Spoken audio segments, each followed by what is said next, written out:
All right. Hey, this is Ben Gorlick. I'm here with Eric Lamy, the producer of Aetolia from Iron Realms. Hello, Eric. Hey Ben, how you doing? Good. And yourself? I'm just great, thanks. Awesome. So, yeah, we're excited. We've been producing these really interesting, for some, interviews about the behind the scenes at Iron Realms. And this is another opportunity for players who play other games to get to know a little bit about you and about the game that you produce. And hopefully, some of them will check it out and find out more about a game maybe they've never played. And maybe some of the players that are currently there will learn something they didn't even know. So, I hope I give a good impression, and we can see some of them real soon. yeah, exactly. So tell me a little bit about how you got started in text games. That's probably the first thing that people want to know about what got you into text gaming and how that then turned into your Iron Realms text game experience. Absolutely. I started playing when I was probably about 9 or 10 years old on the old AOL service. Hmm. There's a game called Federation Space Fantasy Game, and it was hosted on AOL. It eventually transitioned to its own servers, but for a while it was just being run through AOL. Hmm. And at the time, you're on a dial-up connection. There's really not a whole lot you can be doing other than in chat rooms or things. So at least you get a game aspect out of it playing on Federation, playing on one of those text games that they were hosting. I played that for probably a year or two, and then I sort of, faded away from it. And then eventually I was reintroduced to text games, Achaea in particular, through a friend of mine, Jesse Albert, who actually moved to my area, started going to school with me. And I was about 13 or 14 at that time. Wow. Yeah, I actually played the old AOL acronym game. That was like a very costly, expensive game to play back then. Yeah. You get set on there about 3 hours on AOL. It was like what, I don't know, $50 or something. Yeah, it goes pretty quickly. So you got onto your first game, which was Achaea at the time, Yes.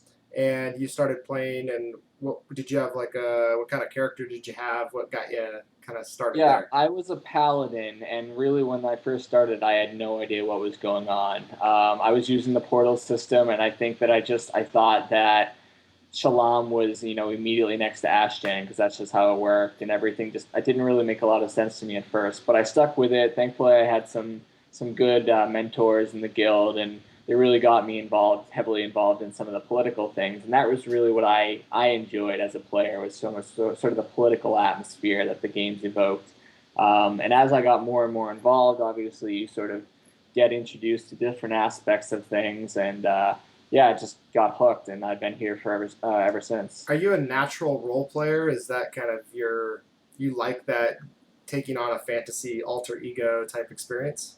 I would say so. Yeah, I mean, I've definitely had most of that experience is has been limited to text muds, but I took to it really strongly. I write a lot, so it's sort of just a natural transition from that. But yeah, I definitely being able to take on different personas, it's a more interesting experience. I think the more you get into it.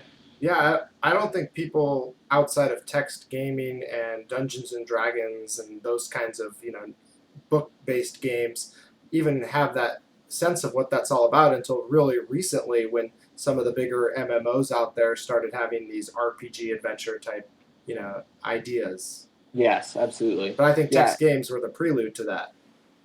yeah, they're the prelude, but I think they're still sort of the highest echelon available for Mm-hmm. most people, at least in terms of it's sort of the interactive online experience. Like the depth of text gaming goes so much further in terms of the fine details that you can actually get involved in with your character. Absolutely. Yeah, and the tools that are available to people are just much more extensive than you're going to find in any graphical MMO. You can role play in Warcraft, you can role play in EverQuest or any of those games, but they really don't have the back end systems to support the sort of interactions that take place in an Achaea, Aetolia, something like that. Hmm. So you got involved, you got a player, you're getting used to the game. How did that become a transition to becoming either a god, or what happened after that? Well, I was originally a Solani on Achaea, but that happened when I was about 15 or 16 years old. I think I started when I was 16. And that really didn't last all that long. People that are playing now know that there's under 18 policy, so no one was really a Solani until they hit 18. That was, I think, largely because of me. It's a puberty policy. Yeah, puberty policy. That's right. It's really a maturity thing, and I can say, in retrospect, I was definitely not mature enough for that position at the time.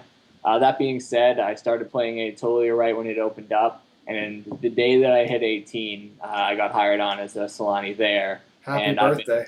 Yeah, absolutely. I've been working with them ever since, starting off with my Solani role as US. That was a long time ago, 7 years now, and then playing the god character Galleus, which I'm still doing now.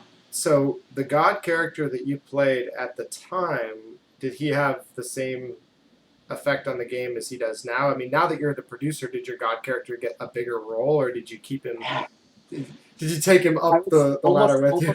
Almost the opposite. Because at the time when I am just a volunteer, when I am playing the role of Galleus as a god, you're much more heavily involved in sort of the day-to-day, the operation of your order. You have much more interesting sort of role-played interactions with a whole host of people. And as producer, I really can't do that to the same extent. If I'm craving some sort of role-play interaction, I'll usually use a mob or something other than using my god character, just because you kind of have to be more on the customer service end of things when you're the producer of the game, as opposed to just role-playing a god.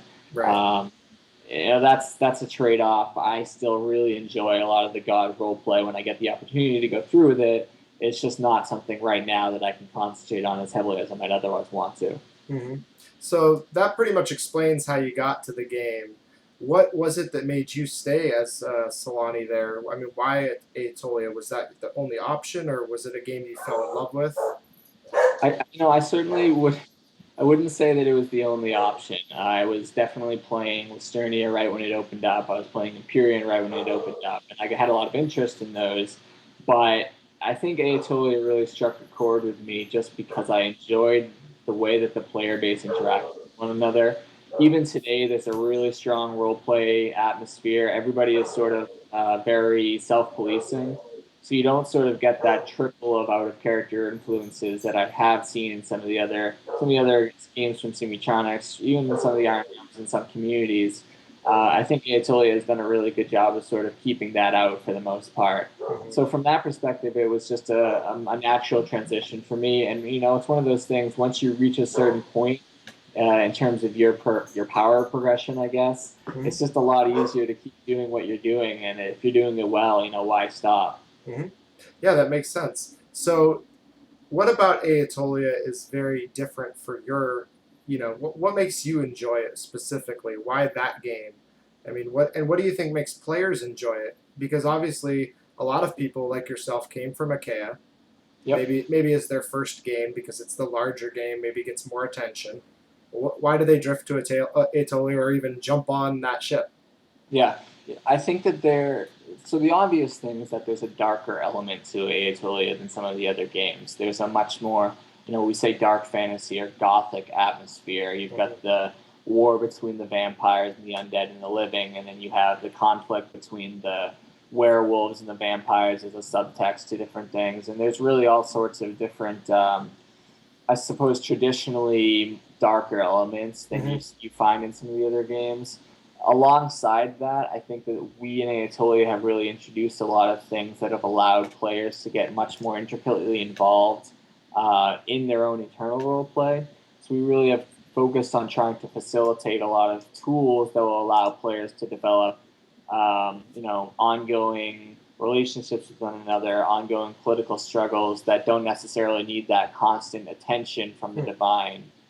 Just because there's only so much time to go around. But if people have the tools available to them to really be interacting at a level that's interesting, then I think that's all that most people are looking for. So we do a good job of that, I think, and I think that's really the major draw for Aetolia for a lot of people. So Aetolia has a darker theme. My understanding is just like vampires and undead and that type of a. Can you be a vampire in Aetolia? Is that a race? Yeah, that you absolutely. There's a very deep system of vampire bloodlines I was originally one of the four vampire sort of princes, I suppose, when I was first playing a character in Aetolia. And those bloodlines have really extended out throughout the rest of the game. So there's a real deep sense of involvement in sort of the history of your character and your family as a vampire. Do you have to get bit in the game to become a Yes, vampire? yeah, you absolutely do. Yeah. That's very much an aspect of it, and there's a very strong sort of paternal and maternal relationship between who your sire is, who made you a vampire, and yourself, and the same thing for you and your progeny, the people that you make into a vampire eventually. Right. That's a unique relationship that you don't really get in a lot of the other games that I think has really kept a lot of people playing Aetolia interested. Yeah. Beyond that, I mean, as an undead, you're basically you have a whole different experience than some of the living, I guess, population because everyone is sort of used to the standard herb and elixir curing systems that Iron Realms uses. But in Aetolia, if you're an undead, you're using a skill called reanimation, where basically you're consuming living flesh to regenerate your body. So rather than eating bloodroot to cure paralysis, you're consuming, a slice of a tumor or something like that, or you're consuming a piece of someone's testes, anything like that. And it's kind of a gruesome system, but it's a lot of interesting things come out of it. Yeah, it sounds like it takes on a whole new meaning for the term bloodlining. Yeah, right, absolutely. Yeah, I think that in Achaea you just go to a little room in Delos and boom, your family. Yeah. Yeah, it's that obviously we have family systems in place, much like that for a lot of the population. But I think within the vampire subpopulation itself, there's definitely a much more involved system that we've supported with a lot of code-backed systems. Interesting. So that obviously is very different from any of the other games, and so is this dark aspect. If someone was to come there for the first time, are there similarities that they would find themselves easy to jump into the game and get acquainted? Absolutely. I think anytime you're playing one of the Iron Realms games in particular, there's a lot of similarity in terms of the basic syntaxes. So you can step right into any of the games and really have a good understanding if you come from another of how to move around, how to basically communicate with one another. All those things are going to be pretty similar and easy to pick up for a new player in Aetolia. Beyond that, there are definitely a lot of similarities that remain from Achaea. Something that a lot of people don't know is that when Aetolia was originally created, it was basically a splinter realm from Achaea. It was the very first game after Achaea sort of had its initial bout of popularity that was created under sort of the auspices of the larger company.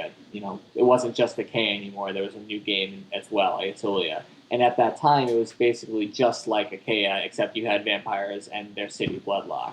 Obviously, things have come a long way since then. We've made a lot of changes, and we continue to try to push for changes to separate us from that.